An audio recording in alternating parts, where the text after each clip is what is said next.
Good morning, Salva. Good morning, Ethan. Thanks for joining me. Salva, that's your name, but I came up with a new nickname. The new mayor of Midtown. Thank you. That's funny. For those of y'all that don't know, the mayor of Midtown was a nickname for a gentleman that owned a bunch of properties across Mobile. Yeah. How many was it? Well, how big was the portfolio? I heard it was more than 400 properties that Crazy. he owned in Mobile. Crazy. So we're going that direction. Salva is. So I, heard about all the great things you're doing real estate wise, but I'd like to hear about what you did before real estate. Okay. Yeah. So first off, thank you for having me. Yes, sir. It's a pleasure to be back in Spring Hill. It just brings great memories walking to here. And I was like, wow, I miss it a lot. But such a beautiful campus. Mm-hmm. So I came to Spring Hill in 2011. Mm-hmm. I came because of soccer primarily. I was very focused in trying to become a soccer player, and I Spring Hill at the time. Coach Brooks was the only coach that gave me an opportunity. Mm-hmm. He was the only one that offered me a scholarship.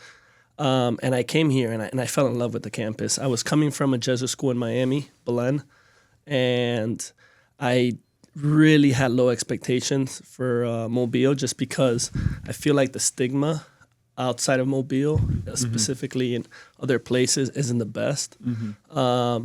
But I wanted to change. I wanted to get out of Miami and get out of Florida. So I it's an hour away from Pensacola, and I was like, it's kind of perfect. The weather is warm enough. It's not snowing, and I thought I could become a really good soccer player here because I can train, and the coach had promised that I would play from the beginning. Mm-hmm. So it was a great experience. I loved it. Was able to play, and I then graduated and. I think you're in this period now where you're senior, about to graduate. Trying to figure it all out. Yeah, trying to figure it all out. And it wasn't easy. So I tried the professional route. I had like a few combines that I went on my own, and I realized that I wasn't good enough. And it's I think you realize it very quickly. Just the speed is different. That 1% that makes it. And I wasn't willing to put my parents, go through that whole, at least for me, just spend more money and try to figure out the whole dream. Mm-hmm. But it definitely gave me good lessons to kind of work hard and put my head down and push myself. So I ended up getting a sales job in aviation at a company called Didien. And deep inside, I always knew that I wanted to be in real estate, okay? Mm-hmm. But I didn't know how I could do it because most people that are in real estate are commission-based, right? Mm-hmm. So I got this job in sales, and at the same time, I got my real estate license, and I became a realtor. And I started doing real estate deals on the side, just little, in Miami, rental deals for my friends, selling 1 or 2 properties a year, and just started to learn that world. I wasn't sure if I wanted to go into commercial or residential or, there's a lot of classes in real estate. So after this, while I was in the sales job, I met my now wife, Claudia. I was able to meet her yesterday. She's super nice. Yeah, so she actually came on this trip with me to see Mobile for the first time. Yeah. But I met her, and her brother, Victor, who's one of my partners, started a small company, which is now this company, Harbour Residential, where at the time he probably had like 50 properties or 50 to 60 properties in Miami, all local. And he was trying to grow it, and we were kind of talking, and I knew I wanted to get into real estate. So long story short, he ends up partnering up with one of his best friends, and they start Harbour Residential. And our other partner, Andres, who's primarily a broker, they join forces in Miami. Victor has the investment side. Andres has the brokerage. They do management of the properties together and the brokerage and the investment, and they grow. and they get to a point where they're probably close to like 70, 80 properties in Miami, and they jump to Detroit to start buying properties there and test out the market there. And that's when I knew I needed to, change. So I went from Dead the End to Harbor. I took a huge pay cut. It was for me. It was just me. Victor and I spoke, and he was like, "Look, if you join me, I can't pay you obviously what you're making now, but if we grow this together, you can become an equal partner with us, and we can grow this." And so that was the plan. And we started in Detroit. At the moment now in Detroit, we have 145 properties. Wow. Yeah. How does long distance landlording work? Because just my initial stigma of Detroit is like, oh gosh, like some rough neighborhoods. Yeah. So Detroit was it's the hardest city that we went into, which I think was a good thing because it was the first city we went to after Miami, and it's not easy. It was the biggest challenge in our business is the start, learning kind of who the good people are, who the good contractors are, who the good plumbers are, all the people that help us. And really with technology now and all the softwares that you have, you can manage remotely from anywhere. We never really go and inside the properties. You're always sending people out, right? So like there's a leak in a toilet, you send the plumber that you trust, and he goes out, he takes you pictures before and after, and that's kind of how we manage. We also have a team of 8 people in Argentina that help us with everything, with fielding calls, management side, maintenance side, accounting, the leasing side. So we've kind of we kind of have a system down that we've learned through the time. And then from Detroit, we went to Pittsburgh, where now we have around 90 properties, and then from Pittsburgh, we came to Mobile in 2022, and Mobile has been amazing for us. I think we're now like at 85 properties, single family homes. Incredible. Yeah, and that's kind of how we've done it. It's been a fun ride, and yeah, So my question, when you're checking out a new city like Pittsburgh, do you just give contractors the opportunity, like a plumber or an electrician, just give them one chance to see if they do well, and then they stick with you? Or? Correct. Yeah. Okay. Build trust. Yeah, we build trust. We also I was born in Spain, and my father's from Spain. My mother's from Nicaragua. So I'm bilingual and I speak Spanish. So a lot of the contractors that we meet sometimes in these cities are Hispanics, and we can kind of relate with them. So it kind of helps us out as well. Definitely. And I think it's been a huge advantage for us to be able to connect with these individuals. Right. Yeah. Are there any Harbor International, that's the company? Harbour Residential. Harbour Residential. Yeah. Are there any Harbour Residential employees actually stationed in Detroit or Pittsburgh? No. Wow. Yeah. All remote. Yeah. All remote. We do have agents in each city that send you deals. Like Corey's our agent here in Mobile, and Corey's a lot more than an agent in Mobile. Right. I think in the future he'll be the mayor of Mobile. Hopefully. Think he will too. Yeah. Shout out Corey. Yeah. That's kind of Corey, for example. When we came to Mobile, we bought the first property, and he kind of guided us. He's like, "Hey, look, this is Aaron. He fixes our ACs, because he's also in the real estate here in Mobile." So it's funny though. I'll tell you a funny story with Corey. So I invite Corey to my wedding, and this is 2021. And it's December 2021. So he's like, "Hey, Sal, I know what you guys are doing in Detroit and Pittsburgh." During my wedding, like we're partying, and he's in the middle of the dance floor. He's like, "I think you guys would do really well in Mobile." And I'm like, "Really?" And we just start having this conversation in the middle of the wedding. then I go on my honeymoon and I start texting Corey. And I mean, he was always one of my best friends growing up. He was a senior, fifth year senior when I was a freshman, and we became very close. But he's like, yeah, like you guys should check it out. So then I start texting him on my honeymoon, and he starts sending me some like comparables and things, projections, and I was like, this is amazing. Like this actually would work. And one of the reasons I think Mobile works so well for us is the taxes. The taxes in Mobile and in Alabama, actually in general, are, I think they're pretty very, very fair compared to the rest of the country. Right. And it's an advantage that we have because in some states the percentage can be a lot higher. Just to give you an example, if you buy a house for $100,000, $100,000 in Mobile, the taxes are $1,000 here. You know, give or take 1%. Yeah. In other cities, like Detroit, you're spending like $3,000 for so it's a little harder. Do you have to pay more on insurance in Mobile because floods and water? Yeah, you do. You have to pay more, and that's a great point. But it still doesn't end up. I think for insurance we pay. So the three main expenses we have, actually four expenses, is taxes, right? Where you spend around $1,000 to $1,500 per property.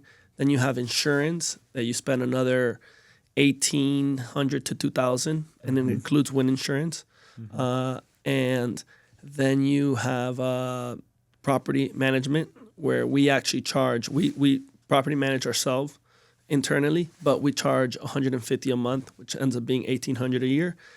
And the last expense is the maintenance that we budget between $1,000 and $1,500 a year for maintenance expenses. Right. Is that usually pretty accurate that it comes in between then? Yeah.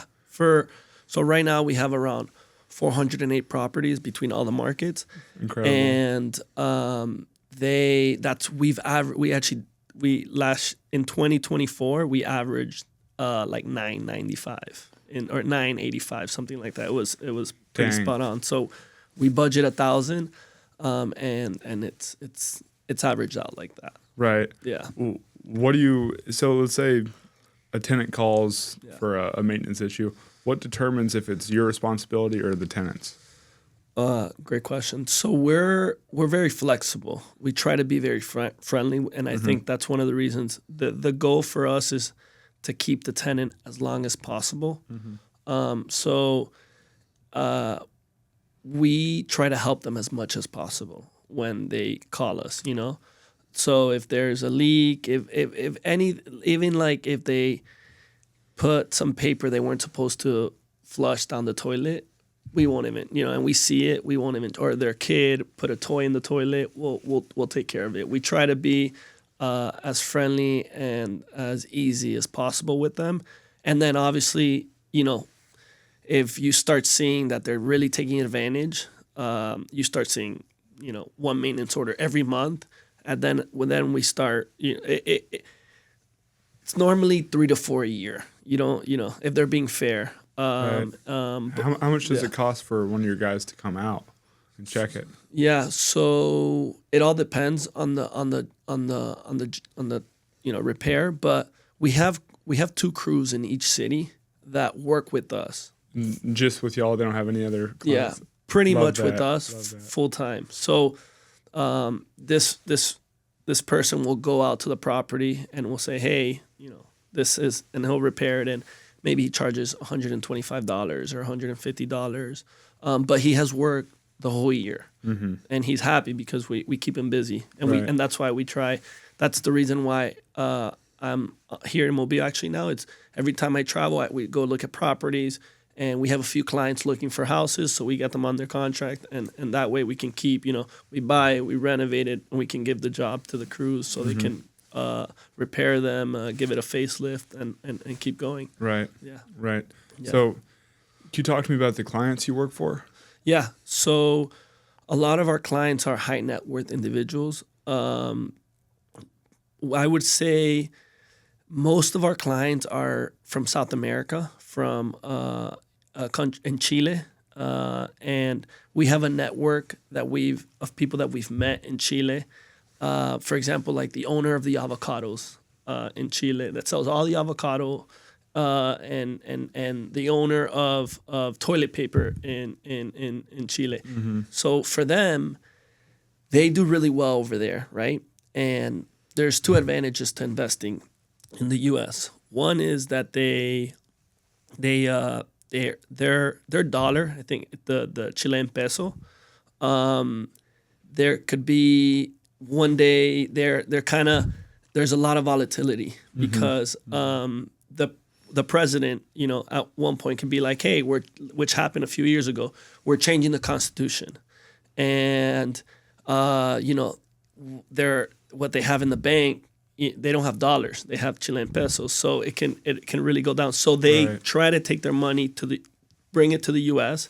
to invest it in stocks and real estate and whatever they can, and we've kind of, that's kind of the niche that we found with the people in Chile, and it goes the same way with other people in Spain, in Honduras. We have a few clients. We have a few clients in Argentina, and they just like the stability of the U.S. They feel like the U.S. is a good investment, and it's very safe, and it's not going to change too much. So we also have American clients though as well, and that's probably the hardest part of our business, is to find the clients, someone that trusts us, because they really don't do anything. They give us the most important part, which is the money. They do a lot. But once they give us that, we try to take care from A to Z for everything. So I'll give you an example. Ethan, you have $1 million and you want to invest it with Harbour. Ethan LLC is created, okay? And then you send us, we tell you, we'll get a few houses under contract. We'll send you the projections. Normally, they're between 7 and 8% returns, which annually on rental income, which is pretty good. Yeah, which is it's good. It's a little better than the bank. I think the bank right now is giving between 4 and 5% return if you have a savings account, and you have the appreciation also. That factor that can go into it. So are these, if a client, like for me, I give you $1 million. Yeah. Would the homes in the LLC be mine, or are they yours? Great question. They're yours. It's Ethan LLC, and they all belong to you. We're just managers in your LLC, so we can sign for you. We can kind of manage everything for you, and you don't really have to worry about anything except just giving us the money. But you also give us the money when we're presenting you houses. So I'll be like, hey, Ethan, really like this house. For example, the last one we just purchased on Picardy Street. I sent it to our client. We liked it. I think it was like a 7.6% return. They liked it. We got it under contract. They sent us the money. We closed, and now they don't have to worry about anything. We're gonna rent. We're gonna turn on the utilities. We're gonna meet with the contractor, renovate it, list it for rent, rent it. And once we rent it, we'll let them know, hey, and normally it takes us between 30 and 90 days to do that. And once we rent it, we talk to the tenants, we approve them. They use a software called AppFolio. For background checks? Yeah, we do a background check on AppFolio, and then for them to pay their rent online, everything is through this portal, this software of AppFolio. So like they can pay their rent there. They can send a maintenance request there.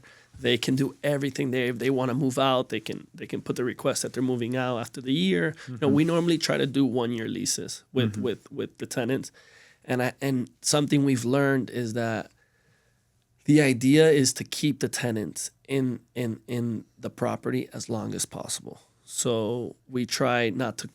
We don't try to raise the rents every year. We're like with the maintenance, we're friendly with that, because in the residential side, the world that we're in, you win or lose. If you have a turnover every year, it would not be a good investment, right? Because then you have to renovate and put more money. But if you can keep a tenant in the property and they're happy and they can be there for 2 or 4 years or 5 years, that would be the best. What's the average time period a tenant stays? So the average in Detroit, it's been like 4 years, which has been great.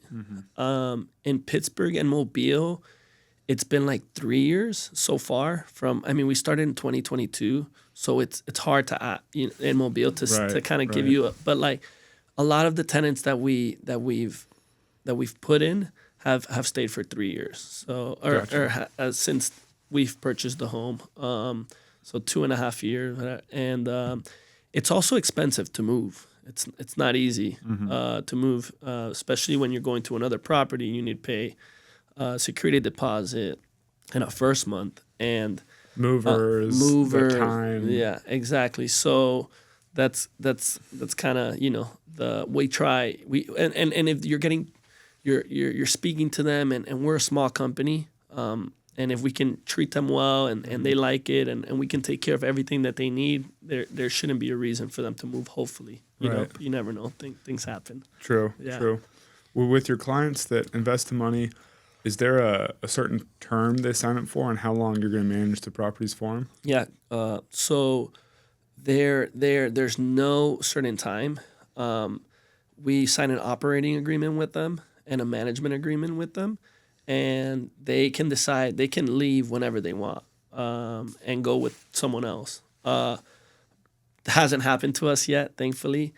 But yeah, So I'll give you something that's there's 3 fees that we charge. Okay, so for every property that we buy for our clients, we charge a $5,000 acquisition fee.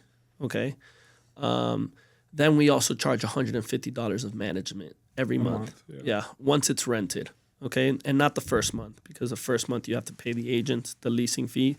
But the next month we'll start charging $150 a month. And then one thing that we will charge will be when they do sell in the future, whenever, there's no set time. They decide when they want to sell. We charge a 15% profit on the sale. So if you bought it for $100,000, and you sell it for $200,000 10 years later, we'll just charge the 15% of the extra $100,000 that they made. So in this case, we would make around $15,000 and they would make $85,000. Now, back to your question, if they end up leaving us, one thing that we do, because imagine if we buy this house, we find them this house, and then after 10 years they decide to leave and sell it without us. They made where we really will make our money will be on the sale, on the appreciation.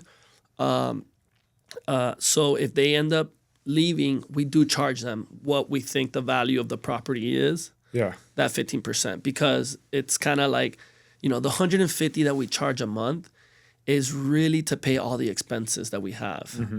It's not where we're gonna make the most money. It's going to be more on the back end, on the appreciation. And yeah, so up to now, it's worked well. I feel like the clients have always thought it was very fair, the fees that we charge. And management companies will do it differently, especially the management monthly. Some companies will do a percentage, 10%, 8%. It depends. We just like to do a set fee of $150 and we don't try to raise it either. So we've had the same fee since we started. Cool. Yeah. Cool. Have you ever experimented with the short-term rentals like Airbnb? We actually had one in Miami Beach that did really well. I bet. Yeah, and it's different just because you have to be more on top of it.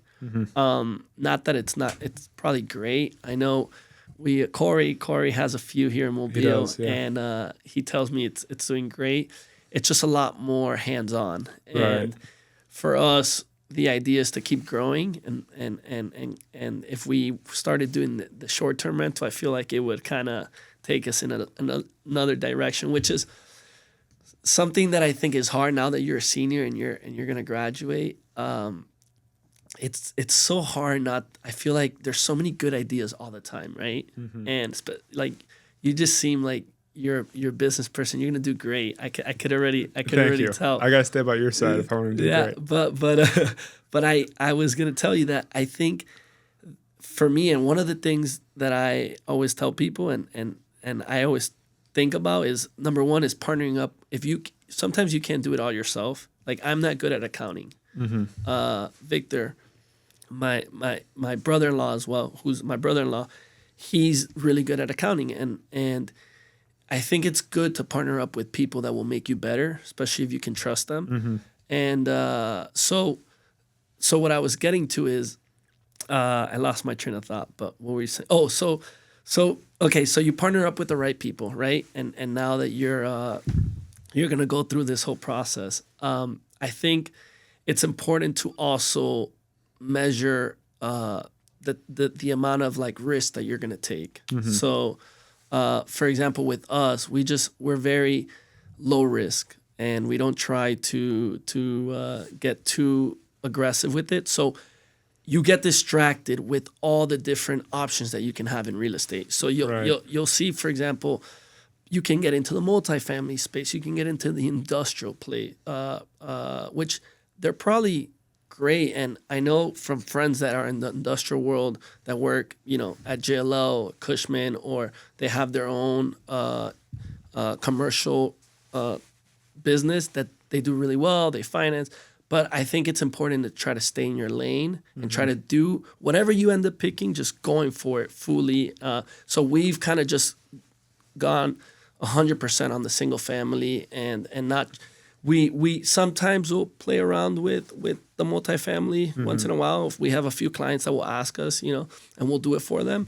But we try to stay primarily into single family, and that's kind of our niche. Gotcha. Yeah. I want to talk about your goals for real estate. Like, what do you want this to evolve to in the next 10 years? Yeah, so ideally, our goal is to get to 1,000 properties. Our short-term goal is to get to 450 properties. Close. Yeah. Might be this month. Who knows? No. We'll hopefully, the goal is to get to 1,000, and we try to add 50 to 60 properties a year. Cool. That's the goal. So between the markets, but yeah, I mean, the nice thing about something in real estate, and I was telling you yesterday, and I think the earlier you get into it, the better. I agree. But I think it's just and I'm very grateful for this. It's just the flexibility that you have. You just you're the owner of your time, and I think that at the end of the day is success. The most valuable part too. It's just kind of being being able to do what you want when you want, and that's one of the reasons I wanted to get into real estate as well, just because I saw other industries and the way other people worked, and it's hard for some people. It's a dogfight out there. It's really hard. It's not easy, but it's also not easy to get into real estate. So if you have to go back and get the 9 to 5, to make it you do it, like whatever it takes. So yeah, what are you thinking? Are you? I want to go get my first one right now. Yeah. I've been looking for about a year, but it's been tricky because I don't know. What city I'm going to be in next year. If I'm going to stay here, Dallas, or go somewhere else. And I don't have the quite confidence like you to just go do it from remote yet. Yeah. I'm sure I'll get there. But the first one is always the hardest one. Yeah. But I'm thinking Mobile for my first one. My dad's kind of up in the air on it, but the market's so much more easy to penetrate here. Yeah. I do think like Dallas and Miami, they're cities that are growing so much and doing so well, but I think that it's a lot harder to get good deals in those cities for some reason. Just everyone is there. That's how I think I see it. But Mobile, I tell my wife we need to move to Mobile. I just find there to be so many opportunities here, and every time I come, I'm like, man, there's a lot of deals here, and I've thought about it, coming here to Mobile, but it's it's hard to leave family in Miami. Completely. Yeah. Completely. So good. So you're ready to get your first one. Yeah. I've got a list of ones that look good, and I'm on market, and a list of ones off market too that I'm gonna call and see if I can, get a deal on. But it's also, when you're saying all the opportunities here, it's confusing, because when you see a big city, it's like, okay, there's more jobs there, there's more people. Yeah. Like, I feel like I can do well there. Yeah. But at the same time, like in a small place like Mobile, it's easier to find a gap. Yeah, for sure. So it's like, it's hard to decide and decipher like what's best for me. Yeah. How long has your family lived in Dallas? Shoot. 40 years probably. Yeah. So your entire family's there, right? I've got some extended family in El Paso. Okay. And El Paso is like a Mobile, maybe Detroit. Like, everything's a lot cheaper there to get in, real estate wise. So it's funny you mentioned El Paso, because we were looking at that city as our next city, one of our cities to go to. Man, let me come on board. I'll manage El Paso. Yeah, I think so. It could be interesting. Like, my uncle's in it there, and he's got partners, and I mean, they've got a couple dozen. Yeah. I think Texas would be, like, a city in Texas would be great for us to go to. We're not sure. We actually did a trip to South Carolina.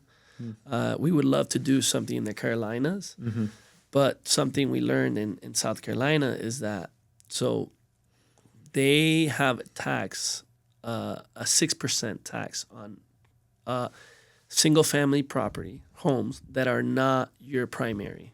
And the reason they're doing this is it annual? Annual. Dang. Yeah. So the reason they're doing this is because they don't want people like us, which makes sense, to be investing in those cities. So because what happens then is that prices go up if a lot of investors are coming in and investing. So I think that's kind of a formula there, and this is what I think. I'm not sure that like the thought behind the high tax percentage in South Carolina, but yeah, it's pretty bad. And so we were like, we can't. We went to Colombia to see Colombia, and it's too high. The numbers don't work. Really, it's between a 5 and a 6% return. I'm sure you can find a good deal, little by little, but not as many as in a place like Mobile. Yeah. But you can't scale like we did here in Mobile. Right. So yeah, the goal would be to grow to 1,000. It'll come. I just think it's amazing, and it's so good for me to, see someone that's progressed the way you have, because it's like, just get in. I guess the only way it's gonna come for you is just involvement. Get in. You start talking to people, and I think there's gonna be someone that will. You have something that another person doesn't have, which is you have youth, right? Right now you have energy. You have you'll bring the sweat equity. You'll all of it, the hard work. Yeah. You're gonna have the passion, and that other person may have the money, and it'll be a good, So I think for you the focus is to find that the equity, the money, the money, which is the hardest part, but through relationships, I think, El Paso, we could talk maybe about something in Texas. I think it could be interesting. Right now for us the goal is to grow in Pittsburgh, Detroit, and Mobile. Those three cities. I'm more familiar with Mobile besides the other two, but Mobile as itself is just growing as a city too. So I'm sure that just adds a lot more appreciation and value to the portfolio. Yeah, I from when I graduated in 2015 to now, I'm very impressed with Mobile. It's grown a lot, and the Mayor Stimson that you had here a few months ago, he's done such a great job. He has. And his term's almost over, but I hear they've got really good people too waiting in line to serve the city. Great, because I really think that when you have the right people leading the city, this is you have a port.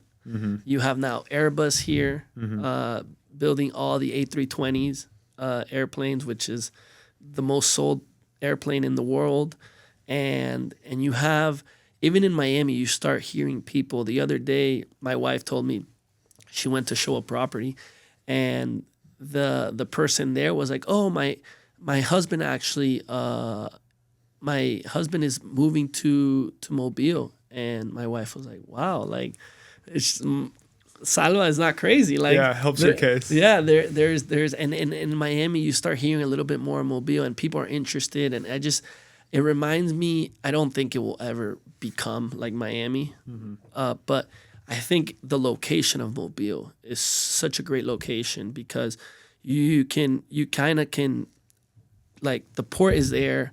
You can transport things all around the country, the southeast, and the weather's nice. It doesn't normally snow.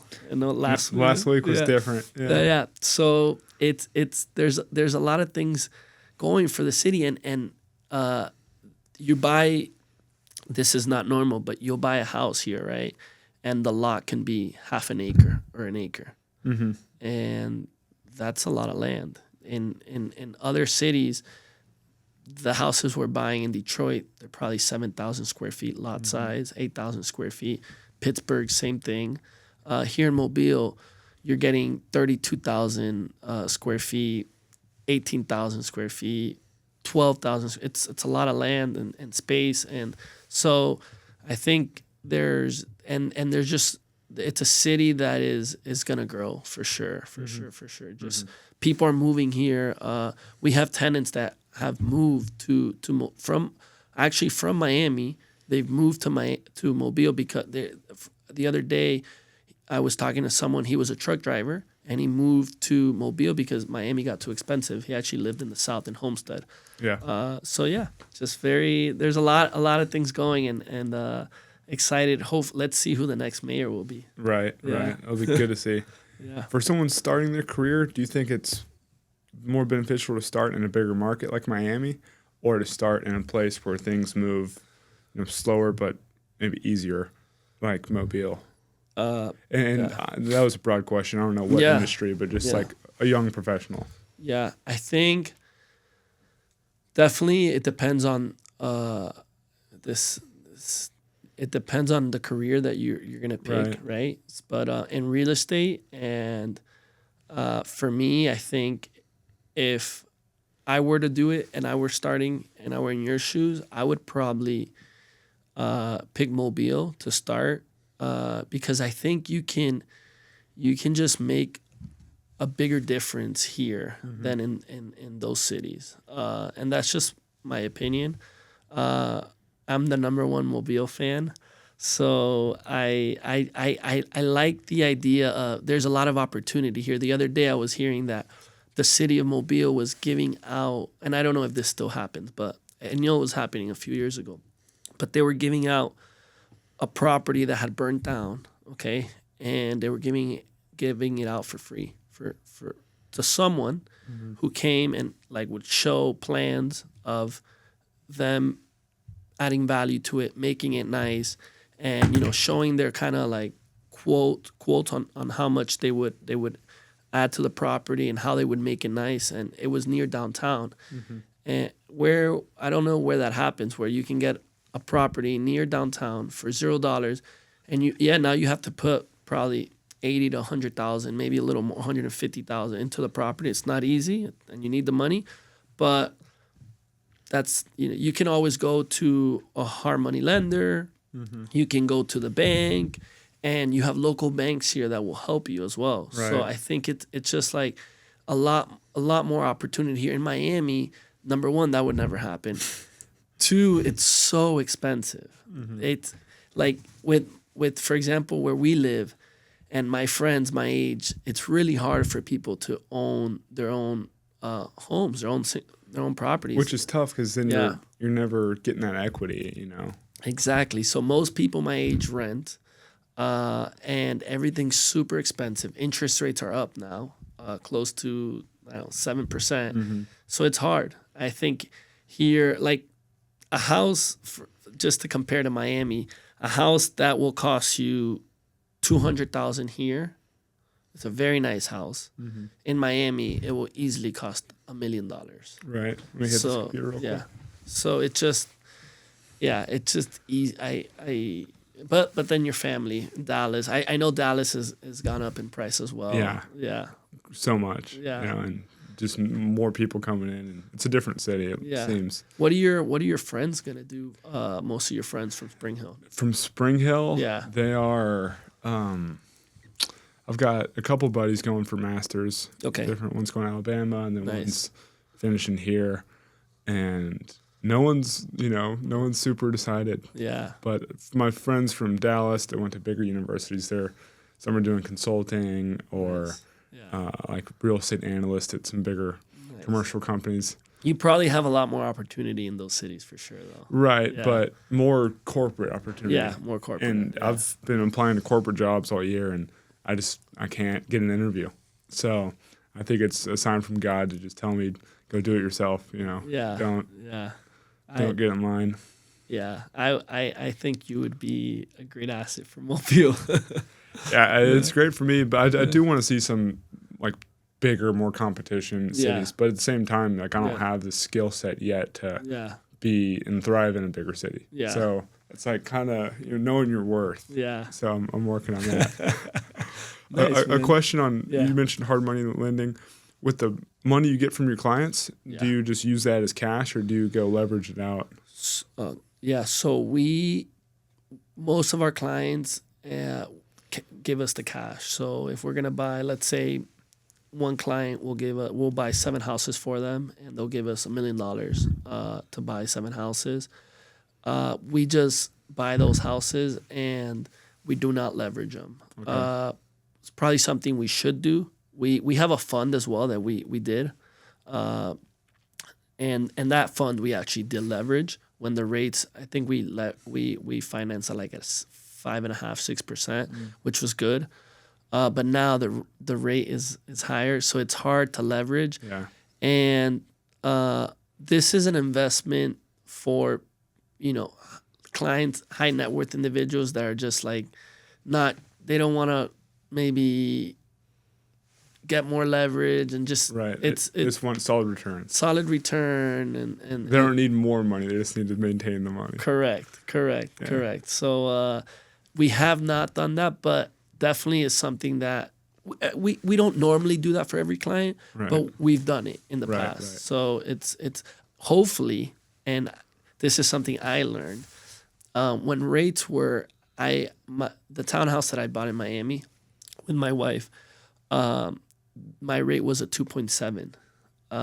That's a dream. Yeah, That's a so dream. I didn't know this, and I should have known this, but if rates ever go down to 3 or 4, I think I tell everyone, buy. You need to buy. If it gets to 3 or 4, everybody needs to buy. Mm-hmm. I mean, it's going to probably be a bad thing because the prices will also go up. Right. But if you can get in at the beginning, right, when it's going. Yeah. Or what do you think of the refinancing and all that? Yeah, so the refinancing, I think the lenders will tell you that if it's 1.5 points down from whatever your rate is, then it's worth it with the closing cost and everything. But for everyone, I think the question is, are rates going to go down? What's going to happen?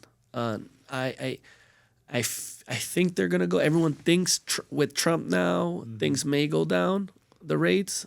But who knows? I don't know. Right now, they're kind of stuck. Right. And I love the position you're in, though, just using cash. Yeah. You skip all that. So one of the things I love about our business is that, so it's primarily low income homes, okay? And we're very recession proof because you're always gonna, our rents for our houses are between $1,000 and $1,500 a month, and people are always gonna need a house to live in.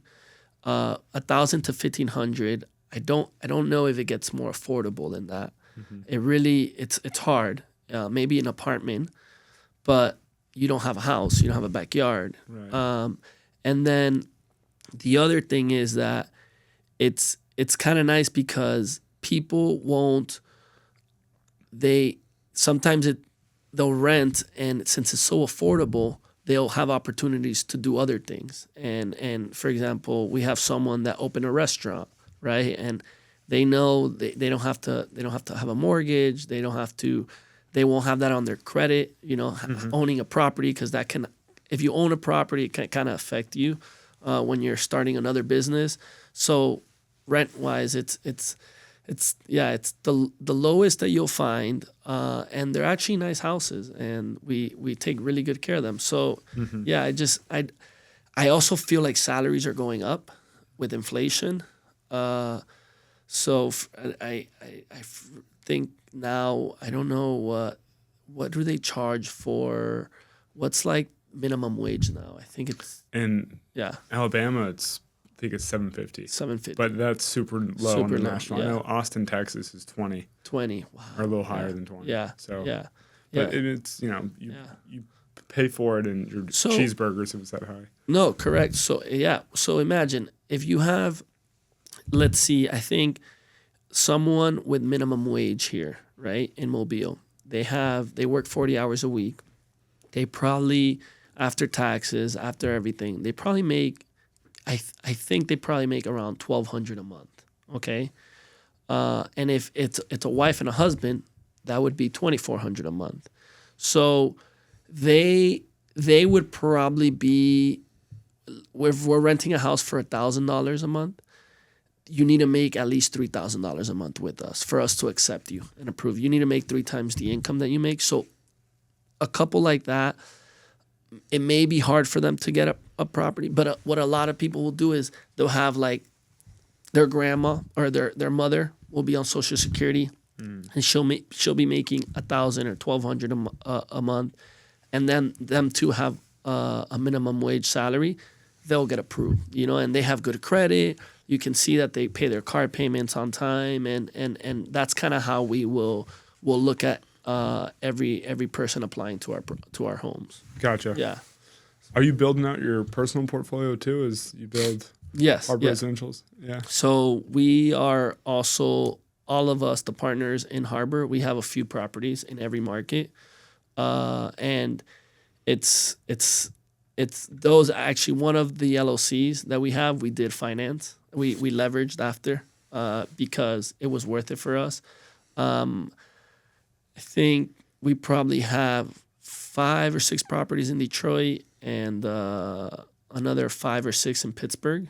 And how do the returns work for multiple people that are partnered in the same LLC? So everybody has a percentage, right? Whatever they invest in. Okay. This LLC, for example, is called DEFE, and we all own. It's 4 of us, and we all have like 22% or a little.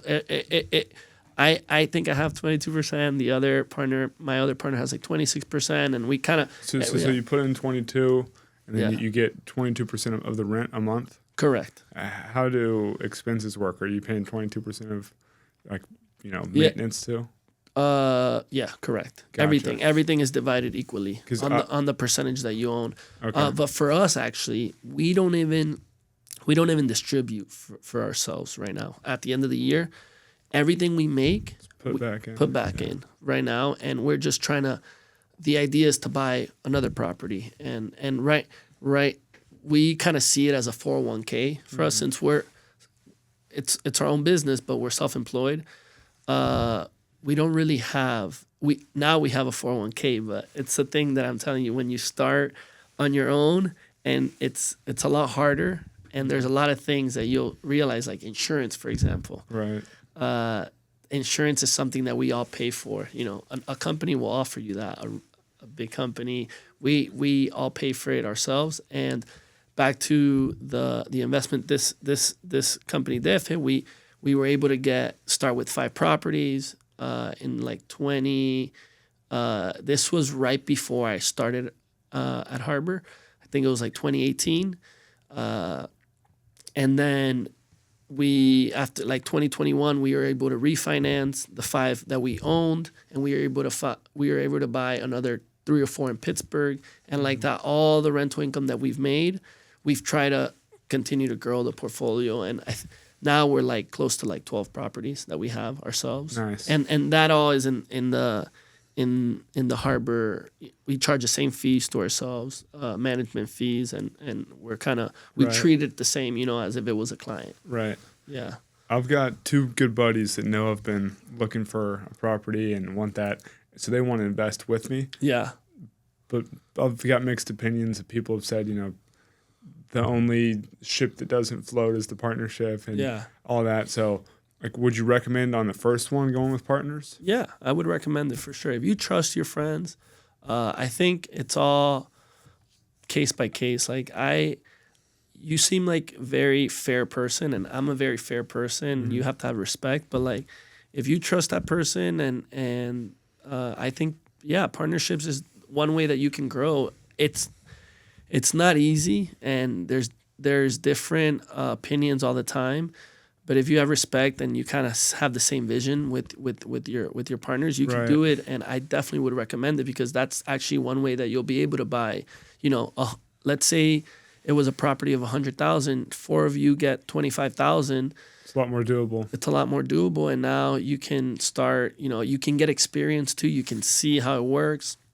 I think I definitely recommend it. We've done it.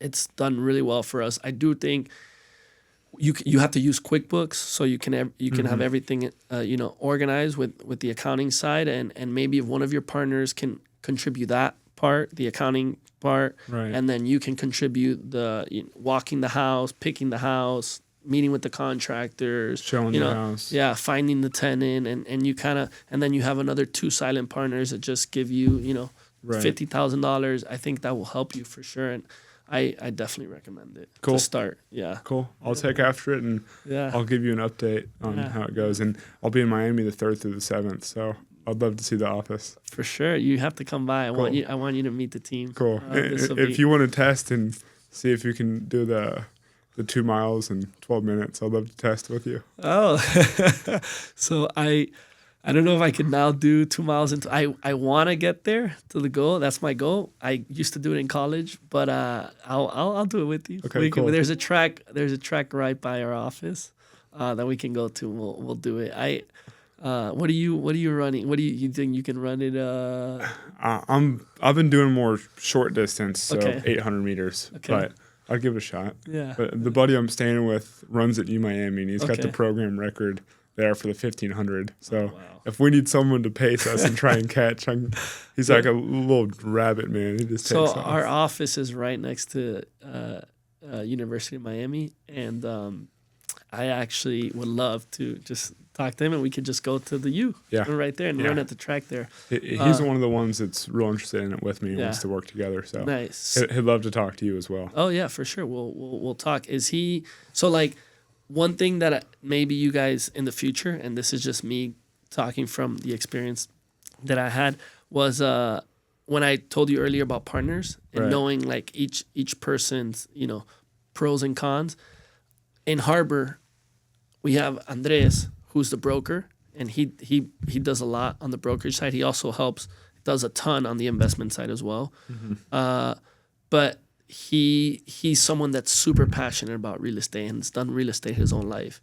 Victor as well on the investment side, the accounting side, he's great. Are these guys your age too? They're older than I am. They're class of 2006 in high school. And I'm class of 2011 in high school. So they're a few years older. But then everyone kind of brings, their own element, whatever, energy, talent to the group. And you don't need the same people. Yeah, exactly. So that's what I think for you, something, if you can find these especially they're people that are passionate and want to do it, always as a team, just like in sports. I know you run track. You can get a lot more accomplished, or basketball. You told me you're in the basketball team as a team than as an individual, and it's something you learn with time. Not to be. I was always I was always focused on my own and just growing. But if you could just sit back and kind of maybe, bring someone on board and grow with them, they'll bring other things to the table. So that's kind of how I started seeing it, and it's worked well. And I'll tell you what, it's fun to grow with your best friends or really good people that you love and that you like, because you share the success with them, the right? Journey. Yeah, because at the end of the day, what's fun of this whole process is the journey. Like, you don't want to. It's like it's all a journey, and every day is different, and some days are bad days, some days are good days. But you gotta. I think if you're passionate and you enjoy the moment, that's like the most important part. And what's fun to do well and be on by yourself. Like it's It's lonely at the top. It's lonely. That's what they say. I've never experienced it. That's what they say. Yeah. You hear all these guys talking. It's lonely at the top, which I'm sure it is. But if you can do it together with a group of people that you like and enjoy, and they're your friends, and you have respect, I think it's a lot funner and easier. Right. And I think for us, it's also helped us with our clients. For example, when we travel and we go on our trips with our clients, some of our clients want to go visit these cities. They want to learn about Detroit. They want to learn about Pittsburgh. They want to learn about Mobile. And besides the oysters they have here in Mobile, they can see like, oh, these guys get along. This person brings this to the table. This. Yeah. So it's kind of nice, because if not, it's just one person talking and saying everything, and it's kind of nice to have a team. Right. Right. That's kind of the goal. Yeah. So, for us. Last question. I know we're getting towards the end and hitting an hour, but how do you get leads on your clients? How do you find your clients? So, for example, the beginning is the hardest part, right? And you're just making presentation, showing people, just finding people that you think would invest. How it's worked for us, we've been very lucky. We've done well for some certain individuals, certain families, and they've kind of recommended their friends, referrals, and we don't really market but this person has done well for us, and then they'll start messaging us, and then other times, for us, it's really hard for some reason to get Americans. I don't know what it is, like U.S. people, because everyone's kind of used to doing it themselves here. Mm-hmm. But they now that we've there's one family that I can think of, and her son's actually one of my best friends growing up, and I went to her house I think it was 2019, 2020. They're a wealthy family. They do well. And I presented to her. It was the mother of one of my friends, and to her and my friend. And she was like, you know what? I'll give these guys a shot. And we've done probably 6 or 7 presentations. Her name's Manis. Shout out to Manis. She's the best, because she bet on us. She supported us, and from that relationship, it's helped us so much to gain confidence and grow. Mm-hmm. And it's been the best. So I think it's just kind of being a good person and waking up early. I also think getting a schedule. I wasn't like this before, but in the last 3 years, with 2 kids now, I wake up really early. I try to wake up at 5:30, mm-hmm. and I work out at 6 a.m. every day, mm-hmm. and just waking up, working hard, and just talking to people has kind of given us the success of meeting the right people and just bringing everything together for us. So right. I'd love to join you at 6 a.m. in Miami. Yeah. That'd be great. I will. Yeah, that would be great. That'll be the best for me, and I'll plan it with you. You'll come to one of our workouts at 6 a.m. Cool. It's actually my 2 best friends from high school. And we all work out every day at 6 a.m. Trying to get all my buddies, my great friends from high school to do it, but some of them won't do it. But yeah, you'll meet them, and, cool. and it's a great workout. And then at 7 a.m. you feel great. Yeah, so and your day's just starting. It's just starting, and my kids are waking up at 7:15, 7:20. I get home and I get to see them, and it's the best. That's a blast. Yeah. Well, awesome. I'm so glad it worked out. You coming into town and riding around with you yesterday, that was a treat, and this is an even bigger treat. So of course, thank you, Ethan, for your time and for having me. For sure, a pleasure. Thank you, Salva. Yeah, of course. I would like to personally thank everyone who tuned into this episode of the SHC Division of Business Podcast. Our aim is to give young professionals insight into their desired field or potential job of choice. If you gain anything from this or have any compassion whatsoever, please share with someone you see fit.